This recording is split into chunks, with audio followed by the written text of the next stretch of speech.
सोचो एक दिन तुम स्कूल से घर आ रहे हो, रोड पर बस क्राइम हो रहा हो और न्यूज़ चैनल्स पर ओनली करप्शन, और उसी टाइम तुम्हें एक नोटबुक मिल जाए जिसमें सिर्फ बंदे का नाम लिखो और वो मर गए। दुनिया का गॉड बन सकता हूँ। इंटरनेट पे लोग उसे कीड़ा बोलने लगे थे, और जब लाइट को पता चलता है कि एल उसके पीछे पड़ा है, यहाँ से स्टोरी और डार्क हो जाती है। अब ऑनेस्टली बताओ तुम क्या करोगे?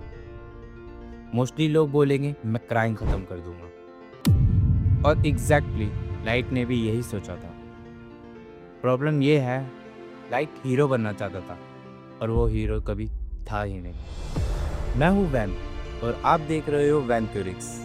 स्टार्टिंग में अगर देखो तो लाइट एक नॉर्मल बंदा लगता था, top student, intelligent, top grades, और ऑनेस्टली थोड़ा बोर्ड था। उसे लगता था दुनिया करप्ट है, सिस्टम ब्रोकन है और क्रिमिनल्स को पनिशमेंट मिलती ही नहीं। और फिर उसे मिलती है एक दिन डेड नोट। रूल सिंपल था, जिसका नाम लिखो वो मर जाएगा। अब यहाँ एक इंटरेस्टिंग चीज़ होती है। शुरू में लाइट हेजिटेट करता है, वो सोचता है ये काम करेगी, फिर वो एक टेस्ट करता है, और जब वो काम करती है उस मोमेंट से लाइट की लाइफ पूरी तरह से चेंज हो गई थी। अब यहाँ तक सब ठीक चल रहा था, लाइट क्रिमिनल्स को मारता था और लोग उसे हीरो समझ रहे थे।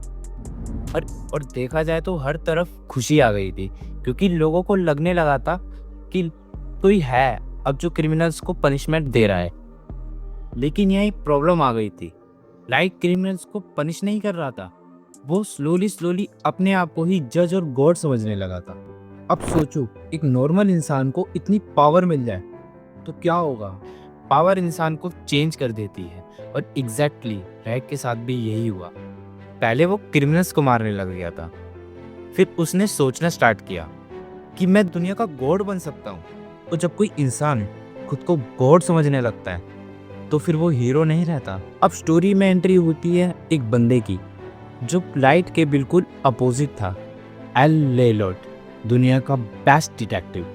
और एल ने आते ही एक बात अच्छे से समझ ली थी, कीरा कोई गॉड नहीं है, कीरा हमारे तरह ही एक नॉर्मल इंसान है।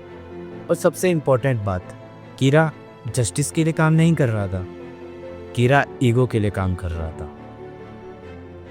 यहाँ से स्टोरी में असली ट्विस्ट आता है। अब यहाँ से लाइट की रियलिटी सामने आती है। हीरो करता क्या है?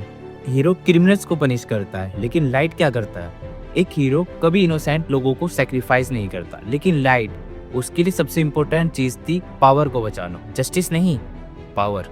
लोग बोलते हैं लाइट वर्ल्ड को बेटर बनाना चाहता था।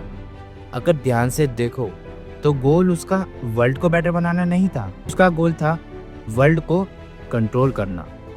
वो एक ऐसी दुनिया बनाना चाहता था जहां लोग उसे वर्शिप करे और गॉड बोलने लग जाए। यही रीजन था कि लाइट हीरो नहीं था, वो एक डिक्टेटर बन रहा था। डेड नोट की स्टोरी क्रिमिनल स्टोरी नहीं है, ये स्टोरी है पावर की। ये स्टोरी है एक नॉर्मल इंसान को अगर पावर मिलती है तो वो कितनी जल्दी चेंज हो जाता है। लाइट या कामी एक हीरो नहीं था, वो एक वार्निंग था, एक रिमाइंडर। जस्टिस और ईगो के बीच में जो थिन लाइन होती है ना, एग्जैक्टली वही।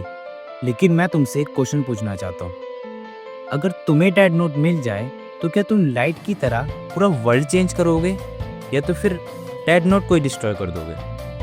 कमेंट में ज़रूर बताना।